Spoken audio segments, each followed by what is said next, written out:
본 방송에서 제공하는 투자 정보는 투자 판단에 대한 조언입니다. 방송에서 제공하는 주식의 가치, 가격 상승 및 가격 하락에 대해서는 방송사에서 보장하지 않습니다.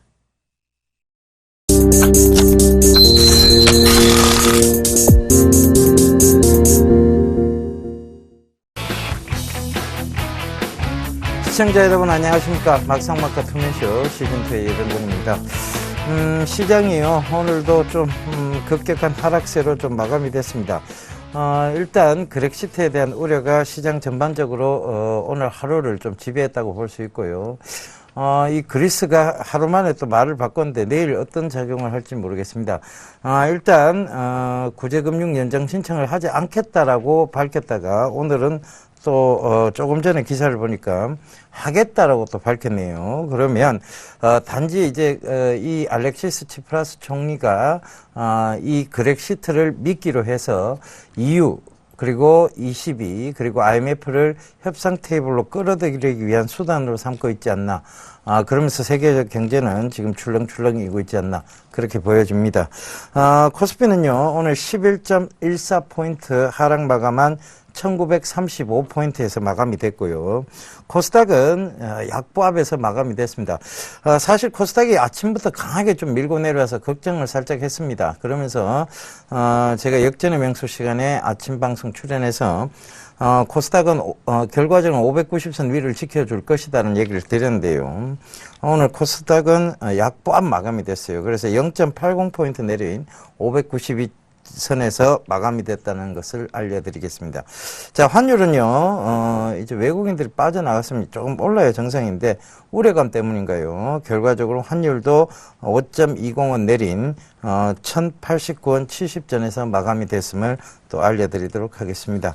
자, 이 그렉시트의 우려감, 대외적 불확실성, 그리고 실적에 대한, 지금, 투명도가 밝혀지고 있는 이 중요한 시점에, 두 분 모시고 얘기 한번 나눠보도록 하겠습니다. 오늘은 조민규 멘토님, 심기현 멘토님 자리해 주셨습니다. 안녕하십니까? 예, 안녕하십니까? 안녕하십니까? 예. 조민규 멘토님 몸이 좀 안 좋으신 것 같아요. 예, 오늘 좀 감기 기운이 좀 있어가지고, 예, 좀 그렇습니다. 갑자기 추워졌죠? 예, 어저께부터 뭐 눈발 날리고 하더니, 약간 좀 감기 기운이 있는 것 같아요. 예, 맞습니다. 그 감기가 오면 참 몸이 조금 이게 좀 찌뿌둥하고 그렇습니다. 그죠? 예, 오늘 얘기 참 많이 말씀하시라 해서 좀 미안한데 그래도 얘기는 계속 시켜야 되겠습니다. 자, 심리적 요인에 의한 조정이다라고 해주셨어요. 여기 좀 자세히 좀 해주셨으면 좋겠습니다. 일단 뭐 그리스에 관련된 우려감들은 뭐 워낙에 해서 뭐 오래전부터 얘기가 나왔었던 부분들이기 때문에 실질적으로 뭐 오늘 같은 경우에는 관망하고 있는 매수세가 좀 실종된 상태에서 매도세가 출회되다 보니까 이제 주가가 좀 강한 조정을 받았다 이렇게 좀 보시면 될 것 같고요. 그 심리적인 부분이라는 건 뭐냐면 앞으로 일어날 수 있는 어떤 현상에 대해서 알 수 없다라는 거죠. 그러니까 그러다 보니까 일단은 현금을 좀 만들어 놓고 가보자. 그 다음에 불확실성이 해소되는 부분을 확인하고서 이제 재매수를 하겠다. 뭐 그런 심리들이 시장에 좀 나타나면서 그런 조정이 좀 나타나지 않았나 이렇게 좀 보고 있습니다. 그래서 중기적으로는 여전히 뭐 1880포인트 그다음에 1900포인트를 하회하지 않는 범위 수준이라고 한다면 어느 정도 시장의 어떤 그 바닥은 형성을 했다고 좀 보고 있고요. 그다음에 상승을 하고 있는 데는 어찌됐든 이제 그 기업들의 실적이라던가 그다음에 대외적인 변수에 대한 부분들이 아직까지는 주가 지수라던가 종목군들의 발목을 좀 잡고 있기 때문에 대형주 같은 경우에는 탄력적인 구간대에서 이제 상승이 들어갔었던 뭐 유가 관련주라고 할 수 있겠죠. 정유화학 그다음에 조선 그다음에 그 플랜트와 관련된 이제 건설업종 이런 종목군들이 이제 바닥에서부터 좀 강하게 좀 반등하는 모습들을 보여줘서 그런 정도의 종목군들도 이제 유가 관련 수혜지라고 할 수 있는 그런 수혜들도 어느 정도 이제 차익 실현을 할 수 있는 저항 구간에 좀 도달을 했다. 이렇게 좀 보여집니다. 그래서 이 두 가지가 좀 맞물리다 보니까 단기간에 한 1960포인트 이상권에 있던 지수가 지금 이제 종가상으로 1940포인트를 하회하면서 이제 마감하는 모습이었고요. 마찬가지로 코스닥 같은 경우에도 뭐 600포인트를 넘어서서 좀 강한 랠리를 좀 보여줬었는데 아무래도 이제 어저께 단기적인 좀 조정이 컸었고요. 그다음에 오늘 같은 경우에 오전 시장에서도 계속해가지고 종목군들이 좀 이렇게 수급적으로 불안감을 나타나면서 낙폭을 좀 키웠다가 후반부 들어서 이제 그 어느 정도 낙폭을 좀 만회하는 모습들을 보였다고 한다면 이런 부분들은 사실 뭐 기업에 대한 어떤 실적이라던가 뭐 기업에 대한 가치 뭐 이런 것보다는 심리적인 부분에서 나타나는 일시적인 현상이다 이렇게 판단하고 있습니다. 예, 심리적인 현상이다. 그러니까 뭐 일시적 현상이다. 이렇게 얘기를 하시는 거죠? 예, 그렇죠. 예, 알겠습니다. 자, 해외 약자에 대한 불안 심리 지속이다. 이런 얘기를 드는데, 그럼 이 불안 심리가 언제까지 좀 지속이 될까요? 네, 우선은 사실 뭐 당분간 좀 이어질 수밖에 없는 구조가 좀 되지 않나라고 말씀을 드리도록 하겠습니다. 앞서 오프닝에도 말씀해 주셨듯이 구제금융과 관련된 부분 뭐 그리스뿐만이 아니고 다시 한번 유럽 지역 중심으로 해서 그 관련된 부분이 확산될 수 있다라는 거, 사실 몇 년 전에 그리스와 관련된 우려감이 컸던 만큼 다시 한번 그 관련된 우려감이 고조가 된다라고 한다면은 불확실성 꽤 오랜 시간 동안 증시의 악재로 그리고 상승을 제한시킬 수 있는 요인으로 작용할 수 있고, 또한 최근 들어갖고 이 그리스발 악재뿐만이 아니고 전 세계적으로 통화와 관련된 부분, 환율 전쟁이 계속적으로 나오고 있는 모습 보이고 있는 것은 역시나 좀 부담 요인으로 작용할 수 있을 것으로 판단되고 있기 때문에 뭐 구정 연휴 이전에 이 관련된 불확실성이 해소가 되면은 좋겠지만, 사실 불확실성이 해소가 되는 것보다는 불확실성이 더욱더 고조될 수 있다는 거, 오히려 연휴를 앞두고 그리고 휴장을 앞두고 계속적으로 투자 심리가 얼어붙을 가능성이 높을 것으로 판단되고 있기 때문에, 오늘장 같은 경우에는 코스피가 좀 큰 폭의 어느 정도 하락세, 코스닥보다는 보였지만은 만약에 코스피의 하락폭이 좀 더 나온다라고 한다면은 코스닥 그동안 많이 올랐고 또 시세 분출이 나왔던 종목 위주로는 단기적으로 차익 실현, 그리고 구정 연휴 이전에 현금화를 하려고 하는 강한 매도 압력이 나올 수 있을 것으로 판단되고 있기 때문에, 뭐 관련된 이슈에 있어서 중장기적으로는 크게 걱정할 것이 없다라고 생각하실 수 있겠지만은, 단기적으로는 분명히 악재 요인으로서 계좌 수익률과 관련된 부분에 있어서의 관리가 필요한 시점이다라고 좀 강조를 해드리도록 하겠습니다. 예, 수익률을 위해서 관리가 좀 필요하다. 그러면 이제 뭐 조금 팔았다가 다시 사야 되나요? 네, 우선은 뭐 개인적으로 손실 나신 분들 같은 경우에는 사실 뭐 팔기 어려운 것은 사실이지만은 뭐 손실 났다라고 해서 무조건적으로 방치하시는 것보다는 손실이 났든 수익이 났든 우선은 조금은 현금화를 하신 이후에 구정 연휴 관련된 부분 이후에 좀 투자하시는 것이 맞겠고, 만약에 지금 투자를 하신다라고 한다면은 뭐 투자에 대한 매력도는 존재하되 어느 정도 안정성이 겸비가 됐고, 그리고 지수가 출렁임을 보일 때 뭐 그렇게 큰 타격을 보이지 않거나 출렁일 때 동반 하락할 수는 있겠지만은 상승 탄력도 및 그 방등 강도가 강하게 나올 수 있는 종목 쪽으로만 우선은 포트를 끌어놓으셔야 된다라는 거 좀 강조를 해드리도록 하겠습니다. 예, 알겠습니다. 일단 지금 종목 장세는 꺾인 것 같지는 않아요. 오늘 코스닥의 흐름을 보면. 그럼 종목 장세는 이어진다고 봤을 때, 코스닥은 큰 폭의 조정보다는 오히려 이런 기회가 매수 기회가 되지 않을까 싶기도 한데요. 이 부분에 대해서 얘기를 좀, 점기면 좀 살짝 추가 설명 좀 해주셨으면 좋겠습니다. 마찬가지로 저도 동일하게 생각을 하고 있습니다. 일단 큰 틀에서 보자고 한다면 상반기, 그러니까 대략적으로 한 5월 달까지는 대형주들이 크게 움직일 만한 모멘텀이 좀 없다라고 일단 분석을 하고 있고요. 그러다 보니까 아직까지는 코스닥에 있는 중소형주들이 유리한 고지를 좀 점령할 수 있는 부분들은 확실히 있다라고 좀 보고 있습니다. 게다가 최근에 이제 600포인트 넘게 단기간에 좀 급등 랠리를 좀 보였었던 종목군들 같은 경우에 단기간에 좀 과도한 조정을 좀 보여주는 측면들도 있거든요. 이제 그런 부분들을 오히려 이제 저가 매수 형태로 좀 활용을 하시는 게 좋을 거라고 판단하는데, 이제 문제는 이제 두 가지가 발생할 수 있을 것 같습니다. 하나는 과도하게 올랐었던 종목군들이 이제 고점 놀이라고 하죠. 고점에서 계속해가지고 이제 매물 소화를 해 나가면서 어떤 지속적인 상승의 탄력이 이제 둔화되면서 시간이 지나면 주가가 이제 하락하는 패턴으로 변형될 수 있는 종목군들을 지금 당장 조정이 조금 가격적으로 싸 보이니까 그런 종목군들을 사는 건 좀 위험할 수 있다라고 좀 먼저 말씀을 드리도록 하겠고요.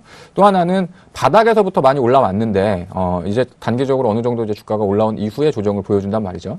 근데 이게 추가적인 상승이 가능할 수 있는 기업이냐, 아니면 그냥 여기서부터 어느 정도 기술적 반등 정도의 수준을 보여주고 계속해가지고 박스의 형태로서 이제 횡보를 하는 종목이 될 수 있느냐. 그러니까 아까 말씀하셨던 이제 종목별 차별화라는 장세의 가장 궁극적인 건 뭐냐면 앞으로도 지속적으로 상승이 가능한 종목군들을 우리가 압축해가지고 그런 종목군들을 이제 매수하고 보유해 나간다고 한다면 시장의 조정이 온다고 해도 사실 그렇게 큰 부담감은 없을 수 있는데, 우리가 단기적인 시세에 너무 이렇게 단기적인 시세를 쫓아다니다 보면 지금 이 주식이 기본적인 가치라던가 어떤 실적에 대한 성장성 대비해서 현재 주가가 저평가되어 있는지 혹은 추가적인 상승이 가능할 수 있는지에 대한 부분을 확실하게 알 수는 없거든요. 그래서 자칫 잘못하면 조정인 줄 알고 샀는데 오히려 하락에 시작되는 종목을 살 수 있다는 점도 좀 주의하시면서 포트폴리오 혹은 주식을 매수하실 때 그런 거는 좀 관찰하면서 좀 대응하시라고 말씀드리도록 하겠습니다.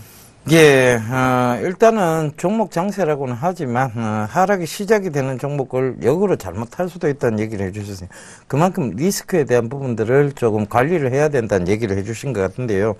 자, 여기에 대한 추가적인 얘기들은 또, 이슈 보면서 또 얘기 나누면서 또 추가적으로 해보도록 하겠습니다. 오늘 준비된 이슈 화면으로 먼저 보시도록 하겠습니다. 화면 보시죠. 지난해 주식시장의 핫 이슈는 바로 배당 투자였습니다. 초이노믹스로 불리는 정부 정책에 배당을 늘리려는 공격적인 정책이 담기면서 시장의 관심을 모았고 기업들도 이에 호응하는 모습을 보여줬는데요. 올해는 기업소득 환류 세제라고 불리는 정부 정책이 3년간 시행될 예정이어서 배당과 비슷한 자사주 매입 방식이 투자자들의 구미를 당기고 있다고 합니다. 자사주 매입은 배당금에 비해 상대적으로 유연한 장점을 지니고 있는데요. 일회성으로 주가 안정과 부양, 경영권 방어 등 다양한 측면이 가능하다고 합니다. 여기에 연초 들어 정부가 자사주 매입 소각을 배당으로 인정해 기업 소득 환류 세제의 차감 항목에 포함하기로 했고 자기 주식 매매 호가 제도도 개선될 전망이라고 하는데요. 과연 올해 주식시장 핫 이슈로 떠오를 먹거리는 무엇이 될까요? 배당 다음 타자로 자사주 매입 효과가 빛을 발할 수 있을지 잠시 후 막상막하 투맨쇼에서 자사주 전략이 공개됩니다. 기업 소득 환류 세제 참 말 어렵습니다. 그죠? 그러니까 결과적으로는 자사주 매입 방식으로 했을 때 세금을 감면해 주겠다 이런 얘기 같습니다. 그런 얘기인데 이것이 이제 증시에 호재가 될 수 있는지 없는지에 대한 부분에서 오늘 이슈가 나온 듯 보입니다. 일단은 자사주 매입 이런 것이 올 한 해에 이 자사주 매입한다는 것은 굉장히 조금 우량한 회사라고 좀 보여질 수 있겠는데요. 그러면 이제 우량주의 이 자사주 매입이 좀 이어진다면 다시 우량주 시장의 활기를 좀 찾을 수 있을까요?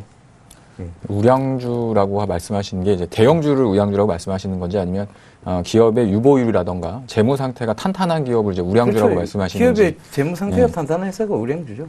이제 그런 종목을 본다고 한다면 이제 대형주를 포함해서 중견기업이나 뭐 중소기업 쪽에서도 그 자사주를 매입할 수 있을 정도의 어느 정도 여유적인 현금을 가지고 있는 회사라고 한다면 사실은 자사주를 매입하지 않아도 주가가 올라갑니다.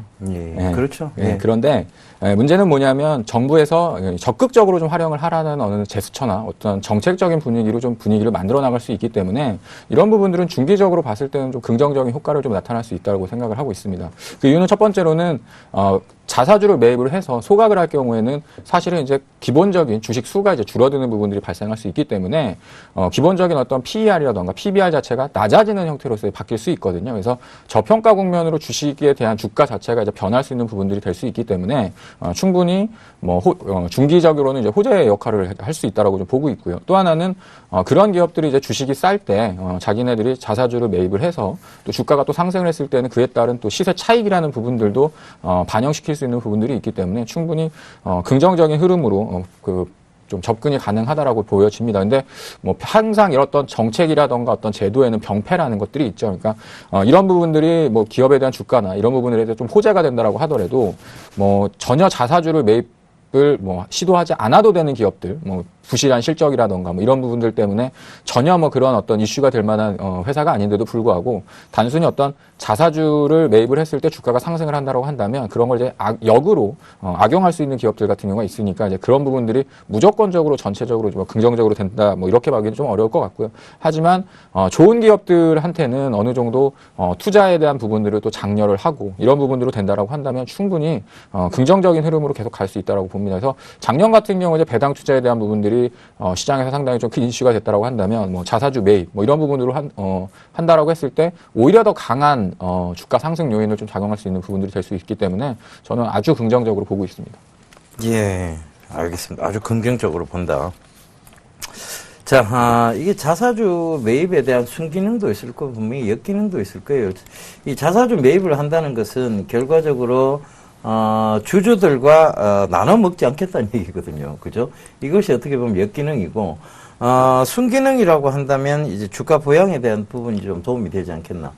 그게 순기능이라고 볼 수 있는데 이 순기능과 역기능을 좀 감안해서 좀 설명 좀 부탁드리도록 하겠습니다. 네, 우선은 사실 배당과 자사주 매입과 관련된 부분 뭐 둘 다 주주 친화적인 얘기다, 주주 친화적인 정책이다라는 얘기 속에서 주식시장에서는 분명히 좀 호재성 기류로 작용해주고 있는 모습을 보이고 있습니다. 아무래도 배당을 올리게 되면은 그 배당을 한번 올렸던 것을 내리기는 사실은 좀 상당히 좀 어렵더라는 거, 아무래도 주주의 눈치를 볼 수밖에 없는 것이 사실이기 때문에 배당보다는 한 번 이슈 혹은 두 번의 자사주 매입을 통해 갖고 우리 기업 같은 경우에는 주주를 상당히 좀 유의해준다라는 이미지를 줄 수 있다라는 거. 하지만 만약에 그걸 계속적으로 할 의무는 없기 때문에 부담감도 좀 덜 수 있다라는 것은 장점으로 기업군들이 좀 선호하고 있는 것이 아닌가라고 말씀드릴 수가 있겠고, 자사주 매입 같은 경우에는 뭐 말씀해 주신 대로 제조주 지분이라든가 그리고 그 회사의 경영진과 관련된 부분에 있어서의 지분율이 높아지는 것입니다. 그만큼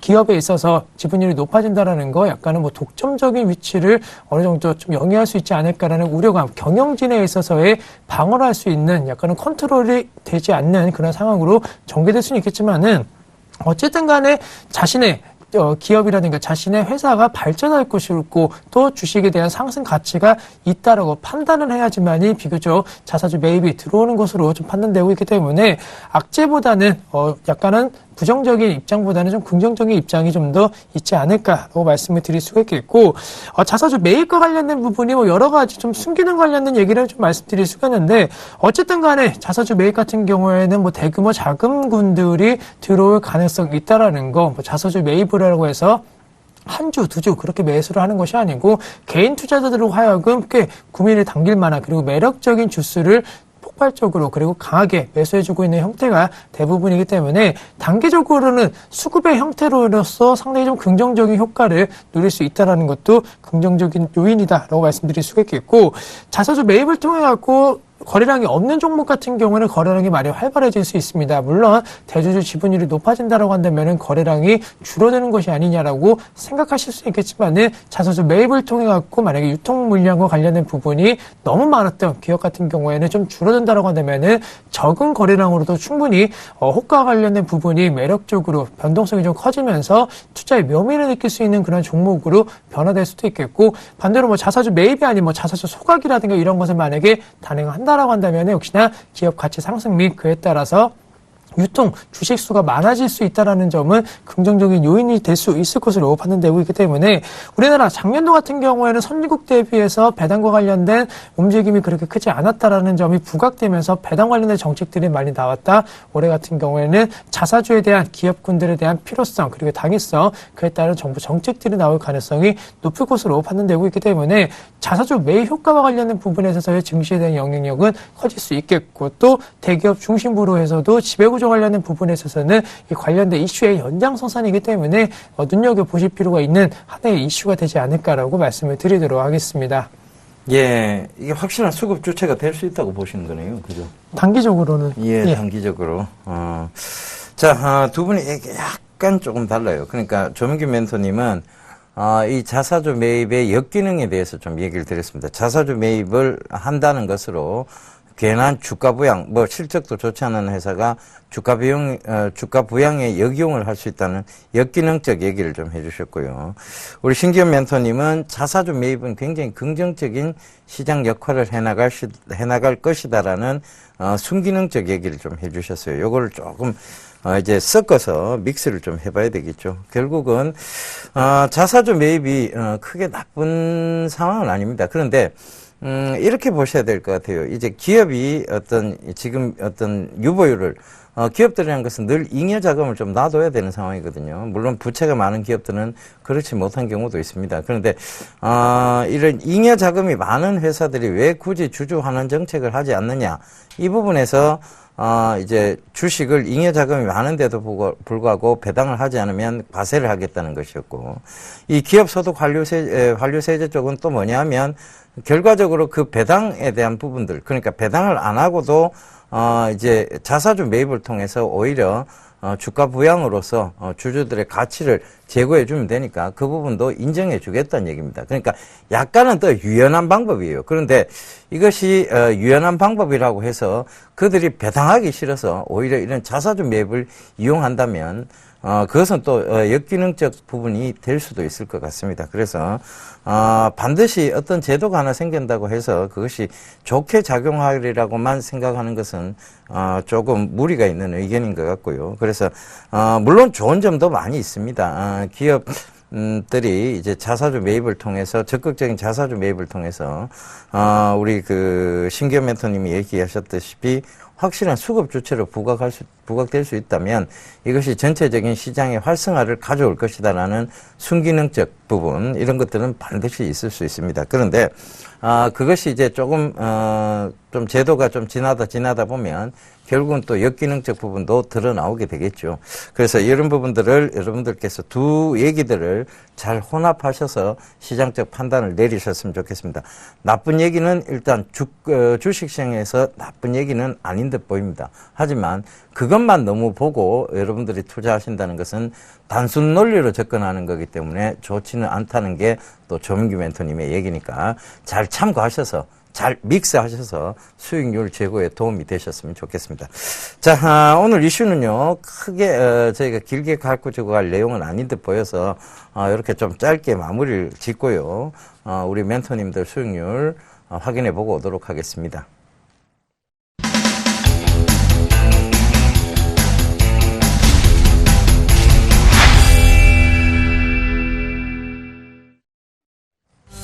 (2015년 2월 10일입니다. 벌써 2월도 10일이나 됐네. 시간 정말 빠르게 합니다. 화요일 막상막하 투맨쇼 시즌 포트폴리오 수익률 확인해 보겠습니다. 먼저 조민규 멘토님의 포트폴리오인데요. 예, 신규 종목 편입 준비를 위해 SFA를 내일장 시초가에 몇 의견 주셨습니다. 전략에 착오 없으시길 바라고요. 나머지 종목은 보유 의견 주셨습니다. 다음은 신기현 멘토님의 포트폴리오입니다. 현재 포트에는 총 5종목 편입되어 있는데요. 호텔 신라가 오늘장 중 손절가인 98,000원을 터치하며 매도 확정 처리됐습니다. 모텔 신라로 변했군요. 이번엔 포트폴리오 수익률 베스트입니다. 이정수 멘토의 시그네틱스가 33.9%로 2위 기록하고 있고요. 3위는 정재영 멘토의 인선 ENT가 25.3%의 수익을 기록하고 있습니다. 4위는 김선윤 멘토의 셀트리온이 오늘 조금 상승폭을 반납했습니다. 그죠? 22.5%로 4위를. 5위는 장대진 멘토의 안랩이 여전히 20.3%로 5위를 기록하고 있습니다. 예, 1위는요, 왕관이 잘 어울리시는 분입니다. 장대진 멘토의 한국주철관이 여전히 1위를 기록하고 있습니다. 오늘 장에도 약간 상승을 했죠. 그래서 41.7%로 당당히 1위 자리 차지하고 있습니다.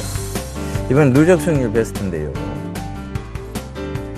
이정수 멘토가 상승폭 많이 반납했습니다. 105.1%의 누적 수익률로 여전히 1위는 기록하고 있습니다만 조금 상승폭 반납했고요. 2위는 조민규 멘토가 82.8%로 그 뒤를 바짝 쫓고 있습니다. 3위는 장대진 멘토가 한국주철관을 등에업고 62.9%를 기록하고 있습니다. 이번엔 명예의 전당인데요. 조민규 멘토의 유닛 테스트가 100%와 41.1%로 각각 금메달, 은메달을 차지하고 있고요. 손대성 멘토의 아미텍이 32.8%로 동메달을 차지하고 있습니다. 다른 분들 포트폴리오도 확인해 보시도록 하시죠.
예, 멘토님도 수익률이 오늘 좀 많이 반납이 좀 됐습니다. 전체적으로 보면 시장의 어떤 하락세와 맞물려서 좀 그렇다고 보여지는데요. 일단 AS 간략하게 들어보고 가도록 하겠습니다. 조문규 멘토님, 예. 이 SFA를 매도 의견을 주셨어요. 예. 길게도 가져오셨는데. 예, 그죠? 일단은 매도를 하시고 다른 종목 편입 때문에 어쩔 수 없는 매도 같은데, 이런 얘기 시청자들 분들께 좀 자세히 설명해 주셔야 될 것 같습니다. 예, 일단 SFA 같은 경우는 시장이 좀, 코스닥 시장이 활황세를 좀 보였음에도 불구하고, 이렇게 주가가 많이 떨어진 건 아닌데, 좀 횡보하는 모습들이 좀 강해지는 모습을 보였습니다. 그리고 이번 주 이제 목요일이죠. 목요일날 실적 발표와 함께 IR을 이제 진행을 하게 되는데, 일단 그거에 따른 상황을 좀 보고, 추가적으로 이제 재편입을 할 수 있는 가능성이 있는지, 그 부분을 좀 보려고 하고요. 또 하나는, 아무래도 저희가 이제 방송에 출연해서 포트폴리오 수익률에 대한 부분들을 좀 관리하는 측면에서 일단은 조금 지지분이한 종목을 좀 뺐다가 좀 탄력적인 종목 쪽으로 편입을 하고자 해서 지금 매도 의견을 드렸습니다. 기업이 안 좋거나 그래가지고 매도 편입에서 제외를 하는 건 아니고요. 일단은 다른 종목을 좀 편입을 해야 되는데, 다른 종목, 지금 기존에 갖고 있는 종목군들의 흐름 자체가 가히 나쁘지 않기 때문에 그 중에서 이제 가장 그나마 좀 수익률이 좀 떨어지는 SFA를 좀 정리를 하는 쪽으로 말씀을 드리도록 하겠습니다. 방송을 보시는 분들은 조금 더 보유하고 계셔도 충분히 주가가 다시 한번 또 상승세로 갈 수 있다고 보고 있으니까요. 굳이 이렇게 불안하게 생각하지 마시고 보유하셔도 괜찮다, 이렇게 먼저 말씀드리도록 하겠습니다. 예, 두 번째 종목은 인포피아인데요. 인포피아 같은 경우도 지난주에 이제 편입을 했다가 신규 종목 편입 차원에서 이제 편입 제외를 시켰죠. 근데 오늘 이제 좀 급등하는 모습을 보였습니다. 특별하게 많은 수익률은 아니었지만 어찌됐든 단기적으로 좀 상승 추세가 여전히 좀 유입되고 있는 흐름들을 보여주고 있기 때문에 충분히 한 16,000원 정도까지는 추가적인 좀 상승이 가능하지 않을까, 이렇게 좀 말씀을 드리도록 하겠고요. 오늘 이제 조정이 좀 컸었던 종목이 이제 네페스가 많이 좀 올랐다가 오늘 시장 조정도 있었고요. 그 다음에 약간은 좀 조정을 받는 모습을 좀 보였습니다. 그동안 좀 많이 올랐습니다. 저점에서부터는 거의 100% 가까이 좀 올라오는 흐름들을 보였기 때문에 약간은 쉬어가는 흐름들이 좀 나타나지 않을까, 이렇게 좀 보여지고 있는데요. 기업에 대한 앞으로의 성장성이라던가 실적 자체는 계속해가지고 좋아지는 흐름을 보여주고 있기 때문에 여전히 조정시 매수 관점이라고 좀 말씀을 드리도록 하겠고, 보유하고 계신 분들 같은 경우는 방송 보시면서 보유하셔도 무방한 종목이다, 이렇게 설명드리도록 하겠습니다. 세 번째는 이제 GNC 에너지인데요. 최근에 좀 주가가 오른 이후에 오늘도 장중에 좀 조정을 보였다가 아래 꼬리를 달면서 좀 지켜나가는 모습을 좀 보여주고 있습니다. 1차적으로는 한 6,000원서부터 이제 주가가 좀 올라왔기 때문에 한 9,000원 정도 오면 한 50% 정도 상승을 한 거거든요. 저점에서부터 좀 많이 올라오는 흐름들을 보였기 때문에 직전에 있는 매물 소화 과정에 좀 진입하고 있다라고 좀 보여지고 있고요. 마찬가지로 보유 의견이라고 말씀드리도록 하겠습니다. 네, 끝으로 이제 리노스 같은 경우에도 특별한 탄력 없이 계속해가지고 약간 좀 횡보를 하는 좀 지루한 모습을 좀 보여주고 있는데, 내일이죠. 내일 국가재난통신망과 관련된 세미나가 이제부터 또 시작이 되어집니다. 그래서 이런 부분에 대한 이슈도 앞으로 좀 나올 것들이 몇 가지가 있기 때문에 충분히 지금 구간이라고 한다면 그렇게 무리해가지고 매도를 하거나 팔아야 되는 이유는 없다라고 판단을 해서 포트폴리오에서는 보유하는 걸로 말씀드리도록 하겠습니다. 예, 알겠습니다. 상세하게 좀 AS를 해주셨는데요. SFA에 대한 전략적 부분을 좀 말씀해 주셨는데, 그 부분 여러분들 찰고 없으시길 당부드리도록 하겠습니다. 일단은 포트폴리오 신규 종목 편입 준비로 일단은 매도를 하시는 거니까요. 그 부분도 잘 참고하셨으면 좋겠습니다. 자, 신기현 멘토님, 자, 종목들이 대체적으로 괜찮습니다. AS 좀 부탁드리도록 하겠습니다. 네, 우선은 GS 리테일 같은 경우에는 BGF 리테일과 마찬가지로 드디어 50일 신고가가 경신되는 모습을 보였습니다. 아무래도 그동안 이 관련된 이슈 속에서 사실 좀 소외된 것이 아니냐는 얘기들 많이 나왔지만은 어쨌든 간에 BGF 리테일이든 GS 리테일이든 편의점 업계 같은 경우에는 분명히 유통 관련된 업종 내에서 가장 안정적이고, 그리고 아직도 큰 폭의 성장은 아니지만 분명히 성장 흐름을 보이고 있다는 거, GS라든가 BGF 리테일 그리고 몇 개의 편의점 업계가 이미 독점적인 위치에 어느 정도 올라선 것이 사실이기 때문에 제 아무리 대기업 관련된 편의점 업계가 진출한다고 하더라도 이미 상권이 어느 정도 형성이 다 이미 끝난 상황이기 때문에 쉽게 이 관련된 기업체들의 점유율을 뺏기는 어려울 것이다라는 거 추세적인 상승 흐름의 가장 큰 핵심적인 사항이다라고 말씀드릴 수가 있겠고, 뭐 계속적으로 말씀드리지만은 편의점 같은 경우에는 우리 일생활과 가장 밀접하게 연관성이 있는 하나의 장소로 현재 변화되고 있다라는 거, 또한 그 속에서 우리가 할 수 있는, 살 수 있는 것은 앞으로도 더욱더 다양해질 수 있을 것으로 판단되고 있기 때문에 유통사업에 있어서 쇼핑과 관련된 부분에 있어서 이제는 복합 쇼핑, 그리고 그에 따라 IT를 접목한 스마트 쇼핑이라든가 이러한 부분이 분명히 활용이 될 가능성이 높을 것으로 판단되고 있기 때문에 제 1차적으로는 그 편의점 관련된 업계가 그런 종목 쪽으로 변화되지 않을까라는 거, 기업의 성장성도 아직까지는 무궁무진하다, 무조건적으로 점유율과 관련된 얘기만 할 것이 아니고 편의점을 가서 살 수 있고 돈을 쓸 수 있는 여러 가지 형태가 많이 다양해지고 있다는 점에 주목을 해보실 필요가 있기 때문에 장기적으로 이제 52층 고가 경신이 되었기 때문에 추세적인 상승 흐름을 좀 더 이어갈 수 있는 종목이 되지 않을까라고 말씀을 드릴 수가 있겠고, 메디톡스도 뭐 중장기적으로 계속 끌고 가는 종목군 중에 하나인데, 물론 최근 들어갔고 어제장 기점으로 해서 신고가 대비해서 약간은 하락세로 전환되는 모습 보였습니다. 하지만 코스닥 지수의 어제장 움직임을 놓고 본다라고 한다면은 뭐 큰 폭의 하락세 보였다라고 보기는 어려울 것으로 판단되고 있고, 전체적으로 메디톡스 같은 경우는 오늘장 약간은 운봉 형태로서 5.1% 하락세 보였지만은 만약에 내일장 코스닥 지수의 590선이 만약에 지지 라인이 강하게 형성되어 준다라고 한다면은 다시 한번 재차적으로 시장의 주도력은 올라갈 수 있을 것으로 판단되고 있기 때문에 너무 큰 걱정 없이 그냥 꾸준하게 들고 가시는 전략 가져가 보자라고 말씀드릴 수가 있겠고, 조금 일주일 동안 좀 아쉬웠던 종목 같은 경우에는 골프존입니다. 사실 골프존 같은 경우에는 박 대통령에 있어서의 발언이 나온 이후에 급등 양상 보인 이후에 약간의 좀 하락세로 전환되었다. 하지만은 뭐 그러한 테마성대로, 그리고 약간은 예상치 못했던 이슈의 급등세는 보였지만은 아직까지는 급등에 대한 추세뿐만이 아니고 대체 상승에 대한 추세는 유효하다라는 거, 관련된 제품 그리고 관련된 시뮬레이션 관련된 게임에 대한 수요는 이제 더욱더 늘어날 수 있는 계절인 만큼 뭐 현재 시점 수익률은 다시 한번 좀 제재가 되었지만은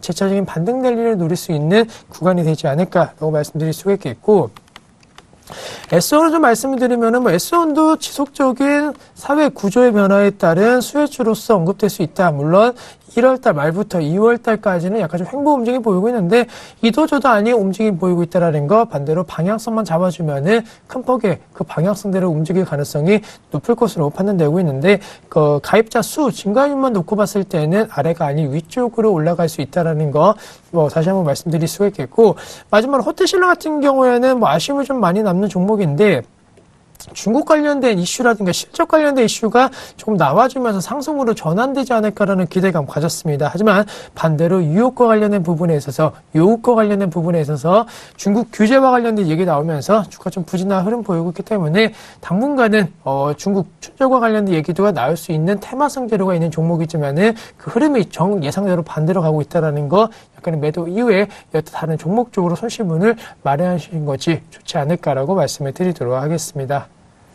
예, 중국 춘절과 관련해서 조금 편입을 했는데, 갑자기 좀 급락세가 나오면서, 호텔신라는 매도되었습니다. 그러니까 손절선 터치가 됐죠. 이 호텔신라가, 그게 좀 많이 비싸잖아요, 사실. 그러다 보니까 그런 부분들이, 시장에서 크게 어떤 춘절 효과를 기대할 만한 종목이 아니다라고 판단한 것 같아요. 그래서 조금 하락을 하면서, 어찌됐든 손절되었습니다. 자, 상세하게 두 분 다 AS를 해주셨는데요. 여러분들 전략에 착오 없으시길 당부드리겠고요. 자, 오늘 이제, 새로운 히든카드 들어보고 가도록 해야 되겠죠. 정규 매트님. 예. 오늘 히든카드 제시해 주시죠. 예, 일단 오늘 제가 준비한 종목은 동원개발이라는 종목을 준비를 좀 해봤습니다. 동원개발 같은 경우는 부산권을 중심으로 한 건설업을 영위하는 회사고요. 일단 기본적으로 기업 가치가 상당히 좀 싼 구간에 있다라고 좀 판단이 되어집니다. 뭐 주가는 과거서부터 보면 많이 올라와 있지만 이제 겨우 뭐 PBR 1배수 정도 수준에 이제 위치를 하고 있기 때문에 주가가 상승했음에도 불구하고 여전히 뭐 저평가 상태가 지속적으로 유지가 되고 있다라고 좀 보고 있고요. 있고요. 또 하나는 뭐 실적에 대한 부분들이 계속해가지고 좀 증가하는 양호한 모습들을 좀 보여주고 있습니다. 특히 이제 건설 업황과 관련해서 국내 부동산 경기와 관련된 얘기들이 좀 많이 나오고 있는데요. 대형주들 같은 경우에 사실은 해외 쪽이죠. 해외 플랜트 사업이라던가 뭐 이런 부분들 때문에 사실 주가에 대한 흐름들이 좀 좋지 못한 모습을 보여주고 있지만 국내 업체들 중에서 특히나 그 화성산업이라던가 동원개발, 이러한, 지방권에 위치하고 있는 지방 중소형 건설사들 같은 경우 주가 흐름은 상당히, 견조한 흐름을 좀 보여주고 있습니다. 그만큼, 이제는 국내 부동산 경기 역시도 아주 안 좋은 국면은 조금 이제 터닝하고 있지 않나 이렇게 좀 보여지고 있고요. 그런 부분에서, 대형주들보다는 중소형 건설사에 대한 좀 주가 흐름이 좀 더 안정적이다 이렇게 좀 판단을 하고 있습니다. 마찬가지로 뭐 실적이라던가, 그다음에 기업 가치 대비해도 저평가되어 있지만 일단 재무 구조가 상당히 좀 탄탄한, 모습을 보여주고 있습니다. 뭐 다른 어떤 그 건설 업종 같은 경우에 특히나 국내 쪽에서 이제 그 이름이 유명했었던 건설 회사들이 좀 힘들었었던 거는 은행 대출이죠. PF와 관련된 부분들 때문에 상당히 좀 곤욕을 치르는 모습들을 보여주면서 상당히 좋지 못한 주가흐름을 보였었지만 동원개발 같은 경우에는 거의 대부분의 사업 자체가 자체의 자금을 활용해가지고 사업을 영위를 하고 있기 때문에 이익률에 대한 부분도 상당히 높고요. 게다가 안정성인 부분들도 상당히 좀 끌고 나갈 수 있는 부분들이 있기 때문에 동원개발 같은 경우를 좀 길게 보신다고 한다면 충분히 뭐 이 정도 가격이라도 추가적인 상승이 좀 가능하지 않나 이렇게 좀 판단이 되어졌습니다. 예, 기술적 분석을 또 해드릴까요? 예. 예, 가격적인 전략을 또 설명해 드리도록 하겠습니다.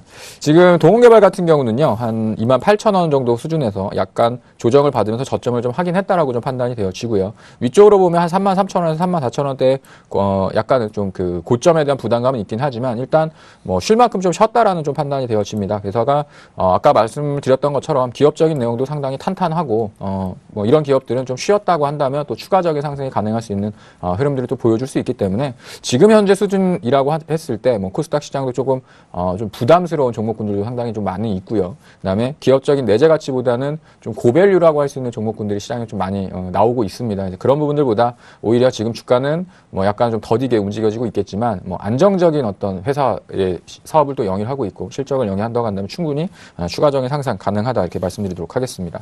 매매에 대한 전략은요. 일단 매수가는 32,500원 정도로 제시를 해드리도록 하겠습니다. 그리고 손절가는요. 예, 3만 원 정도로 제시를 해드리도록 하겠고요. 목표가는 38,000원 정도 1차적으로 설정해서 대응하도록 하겠습니다. 예. 동원개발, 전 고점을 뚫고 목표가를 38,000원을 제시를 해 주셨습니다. 신고가를 뚫고 간다고 보시는 거네요. 그죠? 예, 일단은 뭐 회사 자체가 계속해가지고 성장을 하고 있고요. 뭐 지금 거래량이 좀 많지는 않은 것이 좀 부담스럽긴 하지만 충분히 뭐 한 번 정도, 35,000원대를 돌파한다고 한다면 추가적인 상승이 연속적으로 좀 이어서 나가는 추세가 좀 새로운 추세를 만들 수 있다. 이렇게 보고 있습니다. 예, 알겠습니다. 자, 이번에는 심기현 멘토님의 히든카드 들어보고 가도록 하겠습니다. 네, 우선은 인터파크 말씀드릴 수가 있겠고, 뭐, 새로운 사업과 관련된 얘기가 좀 많이 나오고 있기 때문에 주가에 대한 저평가 메리트가 좀 부각될 수 있는 시점이 되지 않을까라고 말씀을 드리도록 하겠습니다. 최근에, 무슨 페이 관련된 얘기, 즉, 금융, 핀테크 관련된 부분에 있어서의 종목군들이 상당히 좀 각광을 받고 있는데 인터파크 같은 경우에도 자회사 관련된 부분에 있어서의 금융, 핀테크 관련된 이슈가 조금 많이 나오고 있다는 거 주가에 그리고 올해 트렌드와 관련된 부분에 있어서 핵심적인 종목까지는 아니더라도 분명히 그 관련된 이슈로 인해서 새로운 성장 흐름 그리고 새로운 상승 모멘텀을 받을 수 있다라는 것은 긍정적이다라고 말씀드릴 수가 있겠고 이 관련된 이슈가 뭐 인터파크의 실적을 드라마틱하게 올려주지는 않겠지만은 시장 인터파크 그동안 약간은 좀 시장에서 소외가 되는 모습 보였습니다. 뭐 이렇다 할 이슈라든가 특히나 중국이라든가 이 관련된 온라인 대형 쇼핑몰이 생기고 온라인 관련된 전자상거래 관련된 기업군들이 나오면서 인터파크 같은 종목군들은 오히려 경쟁력이 약해지는 것이 아니라는 악재성 재료가 많이 나왔는데 그 악재성 재료를 좀 어느 정도 좀 부식시킬 수 있는 이슈가 바로 이 이슈다라고 정리해 드릴 수가 있겠고 글로벌 온라인 유통업체군 중심으로 실적이 좀 개선되고 있다라는 거 물론 개선이라고 말씀드릴 수는 없겠지만은 그동안 워낙 높은 눈높이를 갖췄고 또 그 눈높이에 있어서 실적이라든가 이런 것이 많이 하향 움직임 되었습니다. 하지만 최근에 아마존을 비롯한 뭐 알리바바라든가 이런 기업군들에 대한 실적이 나름대로 선방했다라는 좀 분위기가 형성되고 있기 때문에 어쨌든 간에 현재 시대의 트렌드, 소비 트렌드에 있어서는 온라인 유통 사이트가 상당히 좀 중요하게 작용하고 있다는 것은 큰 틀은 변하지 않았다는 점 주목을 해보실 필요가 있겠고, 수급 관련된 얘기를 좀 드리면은 사실 이 종목 같은 경우에는 기관 관련된 수급 종목이 아닌 외국인 중심의 수급 종목이었습니다. 사실 기관을 사줘야지만이 코스닥 관련된 종목군들 최근에 좀 많은 상승 흐름을 보이는 모습 보였는데, 뭐 그렇다 하더라도 외국인만 사주고 기관이 많이 팔아졌다는 것은 기관이 만약에 매수 전환만 되어준다라고 한다면 충분히 다시 한번 상승에 대한 시도, 외국인도 꾸준히 사주고 기관이 만약에 좀만 들어와 준다라고 한다면은 매력적인 종목으로서 시장에 단기 수급이 쏠릴 가능성도 높을 것으로 판단되고 있기 때문에 수급 관련된 종목군 로서 현재 시점 충분히 매력적이다라는 거. 지금 오늘장 종가가 1150원대에 형성되었는데 이 종가 부분이라고 한다면 충분히 매수는 가능하다라는 거. 그리고 10,000원대에 대한 지지 라인이 확실하게 형성될 가능성이 높을 것으로 판단되고 있습니다. 따라서 올해 그리고 작년 같은 경우에는 상당히 좀 힘든 한 해를 보냈지만은 올해 같은 경우는 이미 뭐 연중 신고가 관련된 부분이 계속적으로 나오고 있기 때문에 2월 달이지만은 연중 신고가 관련된 부분이 지속되어 준다라고 한다면은 이 분위기 2월 말 그리고 3월 초까지는 이어질 가능성이 높을 것으로 판단되고 있기 때문에 조금은 짧게는 한 11,000원대 그리고 약간 길게 갖고 가신다라고 한다면은 11,500원대까지 장중 돌파 한번 노려볼 수 있지 않을까라고 말씀드리면서 손절가 9,200원만 이탈되지 않는다라고 한다면은 저점 고점 빠르게 현재 기울기 가파르게 상승 추세로 변환 중인 종목인 만큼 부담 요인은 그렇게 크지 않다라고 말씀을 드리도록 하겠습니다. 예, 인터파크, 국내 굴지 온라인 유통업체라고 좀 보시면 될 것 같습니다. 그런데, 지금 뭐, 온라인 유통업체가 어떤 대세를 이루어 나가는 것, 즉, 온라인 시장의 규모가 계속 확대되어 간다는 측면에서도 굉장히 좋게 보여지기는 합니다. 한데, 딱 한 가지 좀 걸리는 게 있어요. 이제 알리바바라든가 외국의 이제 굴지의 유통회사들이 치고 들어온다는 측면이 있거든요. 그러면 이제 아무래도 좀 국내적 한계를 가지고 있는 인터파크로서 보면 시너지 효과를 같이 발휘한다기보다는 오히려 조금 침해적 영향을 좀 받지 않을까요? 그런 부분들을 좀 설명해 주셨으면 좋겠습니다. 네, 우선은 관련된 이슈 같은 경우에는 말씀해 주셨던 대로 사실 해외 직구가 상당히 유용했을 때 관련된 이슈에 있어서 피해 종목으로 많이 분류가 되었습니다. 하지만은 관련된 우려감은 좀 완화되는 모습 보였기 때문에 주가 다시 한번 회복세 가능할 수 있지 않을까라고 말씀을 드릴 수가 있겠고, 현재 시점 뭐 알리바바라든가 이 관련된 기업군들이 국내에 진출을 하고 있지만 사실 막상 뚜껑을 열었을 때 그렇게 뜨거운 반응은 아니다라는 거. 어쨌든 간에 국내 소비자 같은 경우에는 국내 사이트를 이용하는 횟수가 계속적으로 늘어나고 있기 때문에 몇 달 전에 그 관련된 우려감은 좀 지나쳤다라는 거. 물론 장기적으로는 경쟁 구도가 심화될 수는 있겠지만은 아직까지는 그 구도가 현재는 그렇게 심하게 형성되고 있지 않기 때문에 추가 반등에 대한 여력 충분할 수 있지 않을까라고 말씀을 드리도록 하겠습니다. 예. 과다한 우려 때문에 많이 빠지는 만큼 걱정할 필요 없다는 얘기를 해주시는 것 같습니다. 여러분들 참고하시고요. 자, 시장이 빠져서인가요? 두 분 멘토님들의 표정도 오늘 과히 좋지 못합니다. 그래서 빨리 좀 쉬시라고 보내드려야 될 것 같습니다. 저는 밝습니다. 그죠? 두 분 멘토님들은 좀 어두워도 저는 밝습니다. 여러분들, 저는 내일 다시 인사드리도록 하겠습니다. 지금까지 함께 해주셔서 대단히 감사합니다.